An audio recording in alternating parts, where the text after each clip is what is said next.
Hi, everybody, welcome. My name is AOK, and today we're going to be talking about the fact that TikTok is still going to be available for Americans. But wait, I thought TikTok was already coming back. Oh, I thought they had settled. Or I thought, is it still going? Is it? Well, it's confusing, and we're going to pass through a lot of that today. But all you need to know is TikTok was only banned for a couple days. I think you might remember that time where there was a message that we're talking with the Trump administration to unban TikTok, blah blah blah blah. So since then, they've been extending it to reach a new deal to sell stake enough stake of the TikTok portion of the U.S. portion of TikTok to American investors. So today we're going to be looking through some of those investors and why not they might be shady. On September 25th, 2025, President Trump signed an executive order approving a framework that will shift control of TikTok's US operations from ByteDance to a consortium of American investors. So I think that's pretty straightforward. ByteDance is the Chinese company that owns TikTok, controls the algorithm. Now, the data is already stored in America. So China doesn't have direct access to America's data. It's stored within America, and it's verified by an American company to be stored there. But the algorithm, not the data, is still controlled by ByteDance, the Chinese company. So Americans, or more specifically, American politicians, are pretending like that is a national security issue because what do you mean, like China can spread propaganda on American platforms? But the problem is now going from the potential for Chinese propaganda to now the potential of American propaganda. People are still there's still an issue, and it's like, okay, well, I don't know, do you kind of prefer your own government to give you propaganda than another foreign government? And also, there has been no evidence that China is pushing pro-Chinese messaging through the app. In fact, if anything, when TikTok was banned, people started going on, I've forgotten the Chinese app. Was it Zhijiangshu? Oh my god, I completely butchered that. The Little Red Book. I used to know how to say it. It's so disappointing. But people were going from TikTok to that app and then discovering a lot of myths that they thought about China were actually fake. So they were actually having a more positive impression of China when TikTok got banned and when they had to leave TikTok. So yeah, that's the concern, that it's causing a security issue when there has been no such thing. And the biggest thing the U.S. government has to worry about is a lot of people becoming anti-Israel because of content that they consume on TikTok. Now, I don't think that has anything to do with China pushing the pro-Palestinian content or anti-Israel content. I think it just has more to do with anti-Israel sentiment is more common among everyday people, and pro-Israel sentiment is more common among the government and the media. So that's why the government is unhappy with how far the pro-Palestinian content has gone on TikTok, which just generally more represents how younger people feel about the issue. Generally, it's closer to that. So that's kind of the main motivation, in my opinion, of why they're trying to do that. So let's get some of the updates and some of the actual details. Just moments ago, President Donald Trump signed an executive order on TikTok. He says it will allow control of the app and its algorithm to be placed in the hands of American investors. Here's Vice President J.D. Vance outlining the plans. The company will be valued around $14 billion. We actually think this is a good deal for investors, but ultimately the investors are going to make the determination about what they want to invest in and what they think is a proper value. The most important thing is that it does protect Americans' data security. It ensures TikTok is still accessible.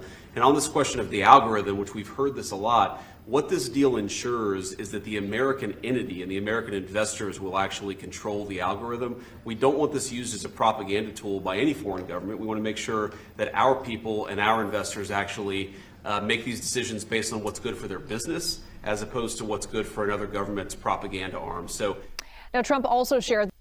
Yeah, so that's exactly what I was talking about. They're acting like there's that China has been using it for propaganda, which is just not, has just never been the case.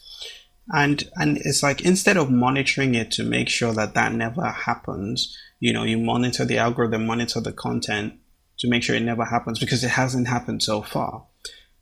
They're just hijacking it and taking over it to spread their own version of propaganda. And all that is going to be is just more pro-Israel stuff, more stuff that is more in line with the American establishment. And you know, that's just what, and then there is more evidence of that. And I'm going to talk about some of the proposed companies and proposed investors and how they actually feel about the Israel issue, and to show that that is actually the real reason why they're trying to ban it. But before we get there, I want to remind you guys to subscribe, like the video. I don't have a Patreon, I don't have a YouTube membership, you know, no donations.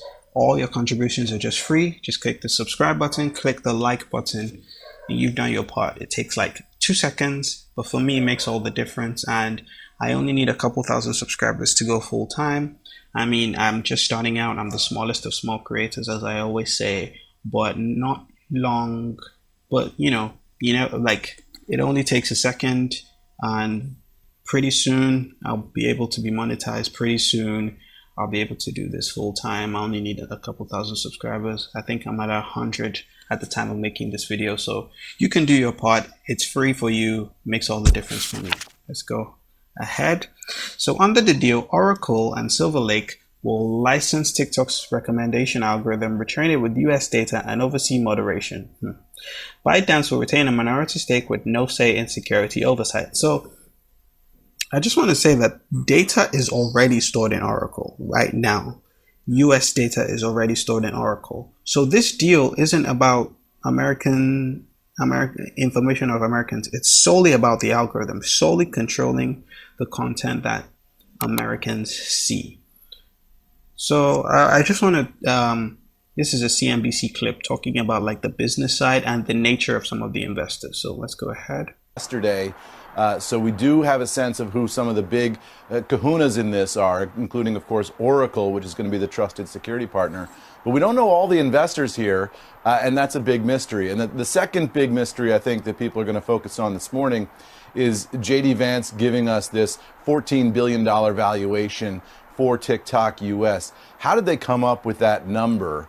I think is going to be interesting to see the math behind it if we ever get those documents, because you know, there's some questions about what this entity is worth and how much these investors are going to be paying to get that value. You know, it's a huge company with a huge media footprint in the United States, and it will have, you know, not quite a monopoly on short form video online in the US, but, you know, the most valuable property in terms of social media perhaps in the United States. And to come in at only 14 billion, you know, you wonder if these shareholders, who are personal friends and political allies of the president, are getting, you know, an incredible deal here. Yeah.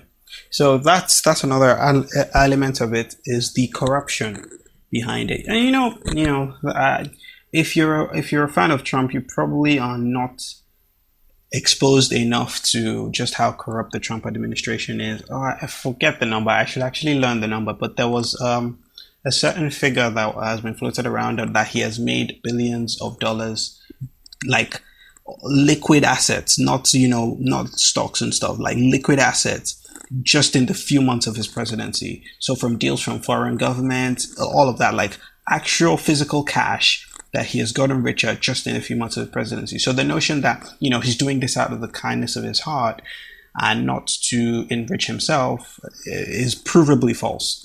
I want you to look into that. The corruption in his dealings with crypto and stuff like that. So yeah, we'll move on. I still have other things I want to talk about. So the order, as I said before, also grants a 120-day period for the parties to finalize the divestiture, ensuring TikTok remains operational in the US while the deal is completed. And I think that's what confuses a lot of people. And I'm kind of concerned that, well, maybe not concerned, but that if a deal is not able to be struck, then people are just going to completely lose access to TikTok all of a sudden, and because it has even stopped meeting the news cycle. Every deadline, people stop talking about the extension because they just assume that, oh yeah, I'm still able to use TikTok, so none of this is really my business. And I think that's kind of like the chaos of the Trump administration. And as I was just talking about in terms of the corruption, this is also a way for him to get deals for some of his close friends and close allies, like the CEO of Oracle, and every investor that is getting money out of this. They're all getting a discount, as the CNBC host said, 14 billion for the hottest media property in the US, at least online social media, the hottest property, almost like a huge market share of short form content, and it's only $14 billion. That, it's a bargain for people like that. So I don't know I've forgotten what this clip is, but we can get more information on Again, that. we're going to continue on with some of this breaking news.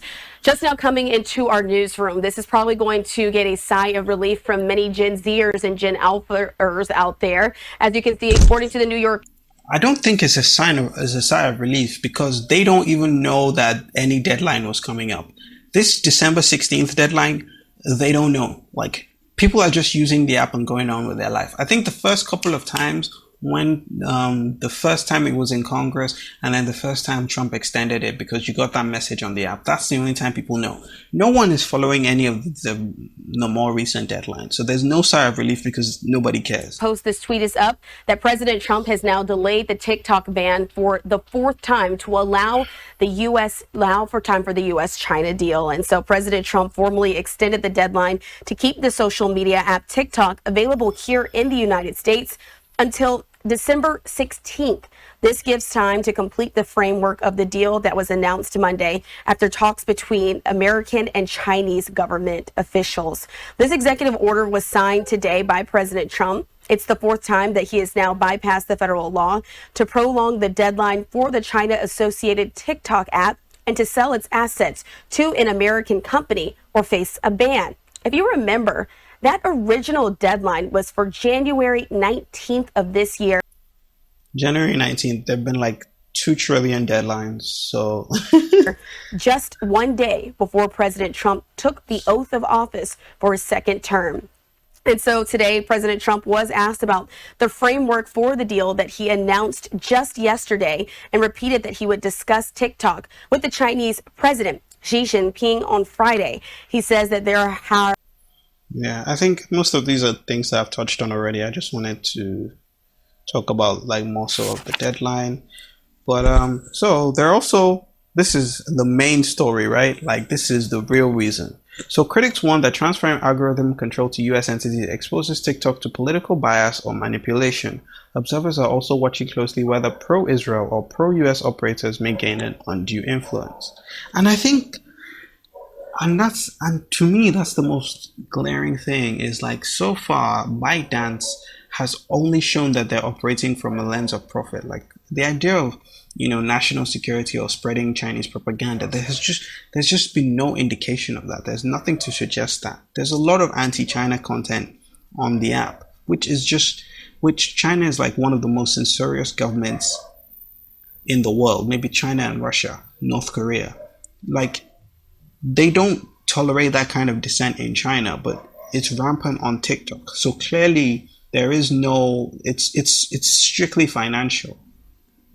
And it's not like it's owned by the Chinese government, it's owned by a Chinese company, which is completely different. And then the data is stored in the US. So the idea of having control of the algorithm is necessary for security. It's just fake. They just want to spread, they just want the content to be less democratic and more in line with US interests.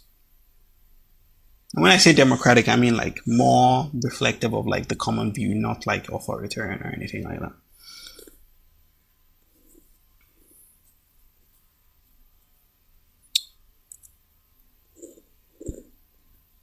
To the deal the president is expected to sign today that would keep TikTok operating here in the U.S.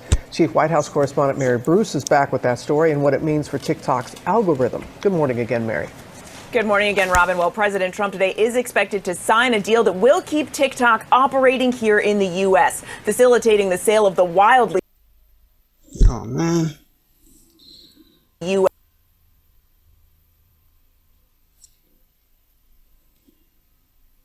So I mean, well, there's not much I can do about that. But I mean, I think you guys get the point. I think you guys get the point. It's not really the national security excuse is just that it's just an excuse. There isn't anything to suggest that China has been putting their thumb on the scale. If anything, it's the U.S. that now wants to put their thumb on the scale and give a very valuable company to Trump's friends and allies for cheap. But yeah, I think that kind of covers the story. Don't forget to like and subscribe, and I will see you guys later. Help a brother out, subscribe to the channel, help me get monetized quickly, help me reach just a few thousand subscribers, maybe 3,000, 4,000 subscribers, and I will be able to do this full time. So thank you for watching anyway.